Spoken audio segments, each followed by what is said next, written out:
It doesn't matter how old you are, how advanced or how developed or ascended you might be. Rejection and the fear of it is one of those strange phenomenons that can make us act in very bizarre ways.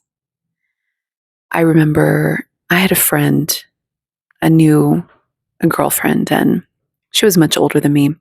I looked up to her as a mentor. She was advanced on the spiritual awakening consciousness journey. We talked about Abraham Hicks and manifestation and shared stories. And she had probably 2 or 3 decades of experience on me. And at some point in our blossoming friendship, I noticed that we weren't really jiving. Not really. Like, I liked her and she liked me, but there was almost this barrier between us that I couldn't quite put my finger on. And I started moving in different work directions and content creation directions. For those of you who have been with me for a while, you'll remember some of this. And I found myself reluctant to spend time around her because the content that I was creating and what I was exploring, I knew she couldn't handle it. And I felt as though I couldn't be myself around her because I was consumed with studying and researching and producing this content that was more shadowy in nature and uncovering secrets of the world. I no longer make that content because I couldn't handle it in the end. But I told her at one point after I canceled seeing her, and I told her I didn't feel that we were in alignment. And that's why I canceled. That's why I was trying to be honest about my reservations. And she reacted in a very strange way that I didn't expect, which was, first of all, she acknowledged my feelings and validated them and said that she had been feeling the same, that we weren't quite in alignment. And whereas I meant this almost like an intellectual observation, and perhaps we take some distance, we take some space, we circle back after we feel what directions we're going in, she completely cut me off as though I said something to her that deeply offended her. She even blocked me on WhatsApp in the middle of the conversation. I was shocked, actually, because I didn't mean it with any weight behind it. And we had always had a great relationship. It was very respectful, honorable. We lifted each other up. But I could just feel that we weren't quite in alignment. But she took this with some sort of rejection. And knowing her, I understand that because she was very much into being accepted and liked by everybody and wanted to be very balanced in the presentation of herself and did a very, very good job at being socially skilled and diplomatic and inclusive and wanting to be sure that she was very supportive of others and she cared a lot about her image. Most people do. It's normal. But there was a bit of perfectionism in her. So when hearing somebody say that they didn't really want to spend time with her and that they didn't really feel that they were in alignment, it hit her at some place that I didn't necessarily intend. And what is interesting is that I find that when we still have rejection wounds, myself included, I used to be very hypersensitive. And I still have moments, but I am able to catch myself a lot more. And I'm able to regulate. And I'm able to see another perspective. I didn't used to be able to. So now I work with clients who sometimes struggle with this. Not every client that I have struggles with this, but the ones that do, we really spend time working through this because I know how detrimental it is to have a fear of rejection and how it makes you lash out and self sabotage or miss opportunities and not even realize it.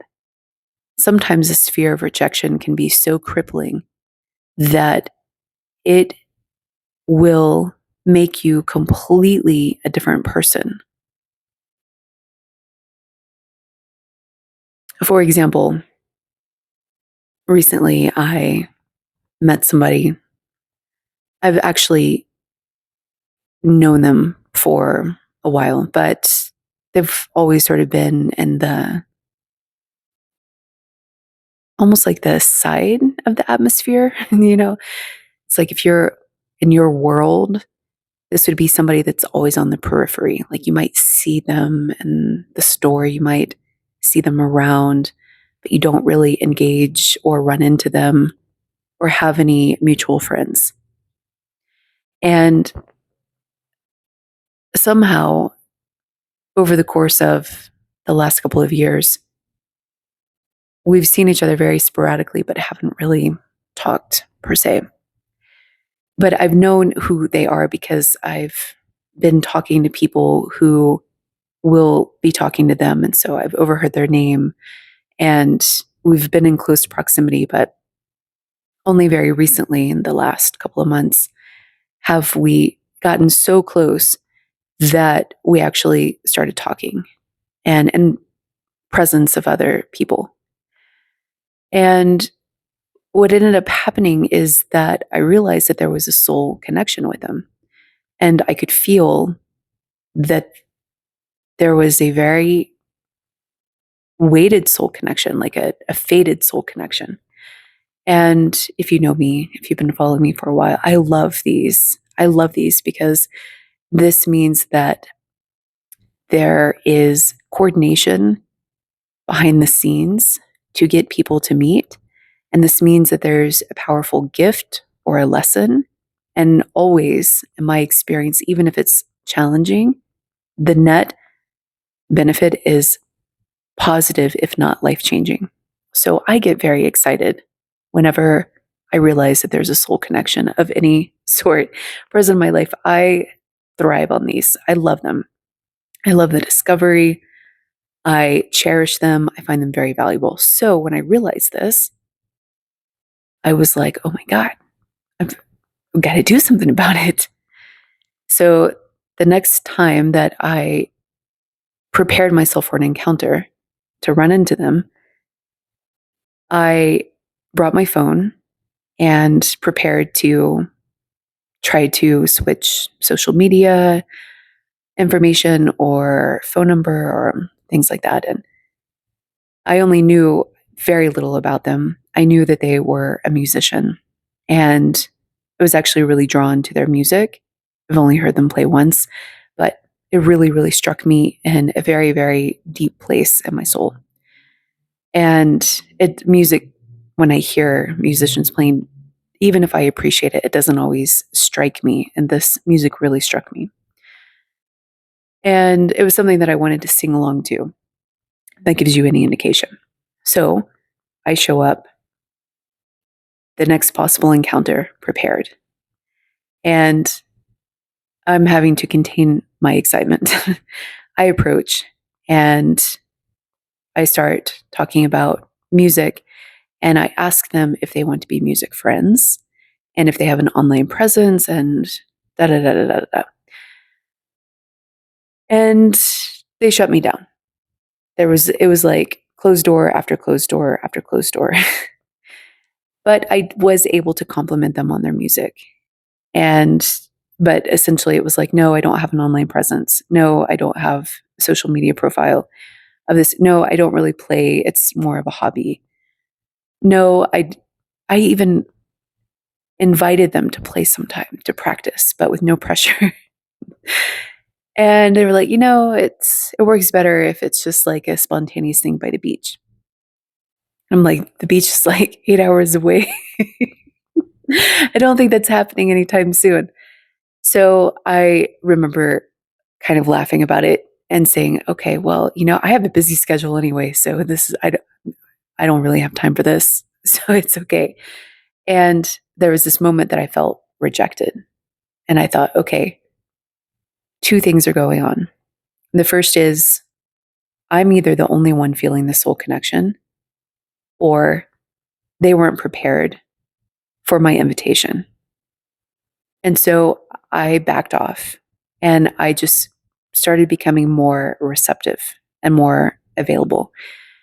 And instead of, enthusiastic, like, okay, let's be BFFs. No, let's figure out like what our connection point is and let's explore it. That's the mentality that I was going in with. Like, okay, I know I resonate with you here. I'm interested in getting to know you better in a friendly way, without pressure, without, commitment. Let's just get to know each other, see what's really here. So over the next course of weeks, I would come to realize that they were indeed feeling the soul connection too. But they, I think, were a little unprepared for it, because anytime that we would be around each other, it would turn into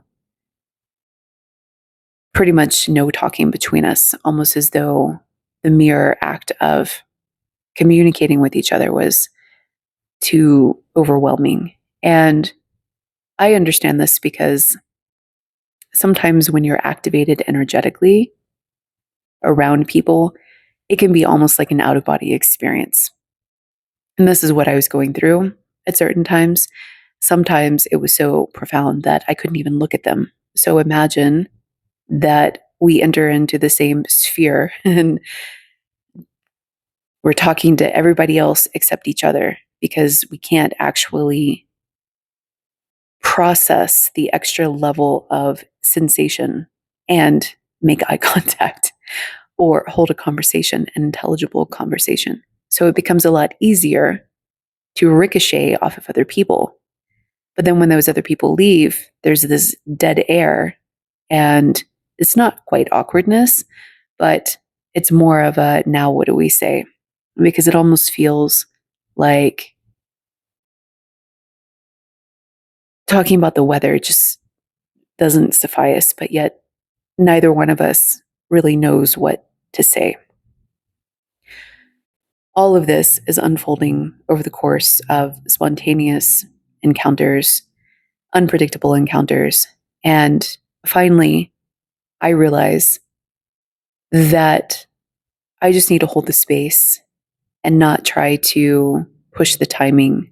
And I'm really working on not always leading and not always rushing people's readiness. And so I just completely take a back seat. And what happened tonight was I did exactly this. After the ricochet person left, I could feel that there was this moment that they were going to act. And whereas yesterday, it was like they got close to acting, like asking for some sort of communication or getting to know each other, or, whatever their part was. I could feel, like, as I was saying my goodbye, that there was a little bit of nervousness and almost like this, okay, let's move it in this other direction. But yet there was nothing, silence. So I left and came back today. We had another encounter, but I was looking at the moon and the trees. And after the other person left, they left very abruptly, even though I was waiting and creating this space and even stayed longer than I would normally stay.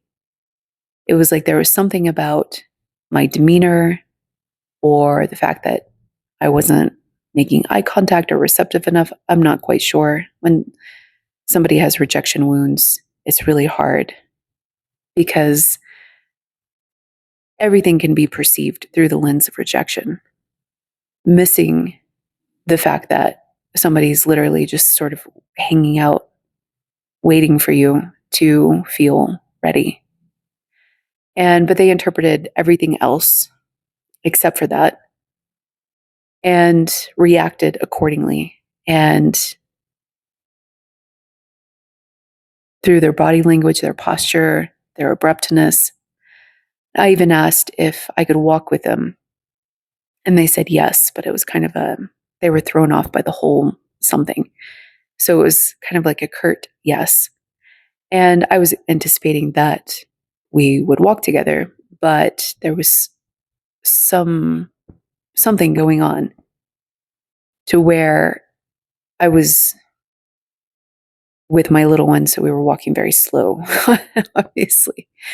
And they just walked off. And I thought, I mean, they waited at the top of the stairs, but I guess they didn't realize that me and my little one are slow walkers. And they just, even after we agreed to walk together, they just kept walking. And I wasn't going to try to run and catch up to them. But the feeling that I had energetically was the sense of rejection. And I could feel that there was something about that moment and the moments leading up to it that the weight of the rejection was palpable, and almost this feeling of things didn't go the way that they wanted. I wasn't responding in the way. I mean, they didn't even say anything to me. And I was waiting for them to speak. And instead of filling the silence, as I am known to do, I just took a back seat and I created the space. But I didn't just stand there and stare at them, you know. I was like looking around and watching my little one. She's playing in the dirt. She's pulling the leaves off the trees. And I'm there, receptive. At least I thought it was receptive. But I did admittedly have a hard time making eye contact with him because it was like this feeling in my body, in my energy field that was very, very active. And that created a very challenging time being present with them in the 3-dimensional space because it was also so present in the 5-dimensional space. And it's a lot to practice processing if you haven't experienced it. It's a lot. It's like another level of social communication that you have to take in. And because you're feeling your activation and their activation, and it's meanwhile you're trying to not fall over and to be able to keep walking and to maintain some sense of normalcy in the 3D structures and the confines of our social dynamics, which are woefully boring most of the time and inadequate other times. And so, but you still have to keep a foot in and be somewhat normal while you're processing all of this other information. And I possibly haven't struck that balance. So I left feeling as though they grossly misinterpreted the experience, which gave me a lot of concern, just speaking to you honestly here. Because if we can't even get to the point where we are exploring a friendship and getting to know each other beyond polite hellos and bumping into each other, it doesn't bode well for a 5D type of relationship, which is normally rife for misunderstanding and not very, what's the way to say it? 5D relationships require a high degree of sensitivity and emotional maturity. You don't really get to the 5D level unless you've done a lot of personal work. You can get an invitation to it. But what I found is that when people aren't ready, they flee. That's very common. Or they fall flat on their face in their karmic patterns because they don't know how to build a 5D relationship. And they bring the 5D constructs of like the shadowy elements that it doesn't live up to the required prerequisite level of relationship building. And so people end up self-sabotaging or blowing it up in their face or running their potential partners off. I have countless stories, but now is not the time to go into them. So when we have rejection wounds, what happens is that we misinterpret people's behavior. And this is what I see a lot in my client work and also in my past selves. We are so prone to being hypervigilant to play out a story that we're really not lovable or likable or valuable or wanted or whatever our story is. And if you have a rejection wound, then you have a story that it feeds back into. And literally, you could take 5 different social encounters. And if one of them even smells like rejection, that's going to be the one that you hyper focus on. That's it. The other 4 encounters could actually be very positive, very like green light go. But if you have a rejection wound, that hypersensitivity is going to latch onto the sigh that somebody has when you're walking up or when they answer the phone. You don't know what that sigh is about. It could be about something unrelated to you, but your mind is going to take it and convince you that actually you're not wanted, you're not loved, you're whatever. And then you are going to react in a way that is very abrupt and potentially very alarming for your partner. And this is what I experienced today, where it was kind of like, hey, I'm hanging around waiting for you to say something. And I'm creating the space. I'm practicing a polarity shift, seeing how it feels. And then all of a sudden, you're leaving in this abruptness. The energy is shifting between us. And I'm like, okay, well, can we walk together? You're like, yeah, okay. And then you just leave, like it's a really weird dynamic. And I have been on the giving end so many times in my life, in my past. So I'm not trying to point fingers here because I've got so many really hilarious comical stories of how I've done exactly these types of things. But I'm also more aware of myself now, and I'm able to catch myself faster than I've ever been able to do before. And the number of times that I'm inserting drama into my interpersonal relationships is greatly reduced by like 90%. 10% of the time it can still be there, but 90% it's cleared. So when I am talking about being on the receiving end of this, I'm doing so as an illustration rather than as a criticism, because nobody is exempt when we have rejection wounds, period. We're just not. And the way that it plays out is it's a wobbly feeling where if you are the person that is being misinterpreted against, then you will feel powerless to the story that's in somebody else's mind. You might be there offering all of these receptive feelings: friendship, partnership, love, reassurance, camaraderie. But the person that you are being misinterpreted by doesn't see that. It's like they see something else entirely, even though you could be standing there with a gift in your hand, trying to give it to them, and then they would still feel somehow that you're rejecting them. It's a very bizarre mental gymnastics construct that we go through when we have rejection wounds. And part of the biggest problem that I see with those that have it is that they don't understand that their mind is hijacked by the narrative in their heads. So this is what I focus on with my clients, is actually seeing things from different perspectives.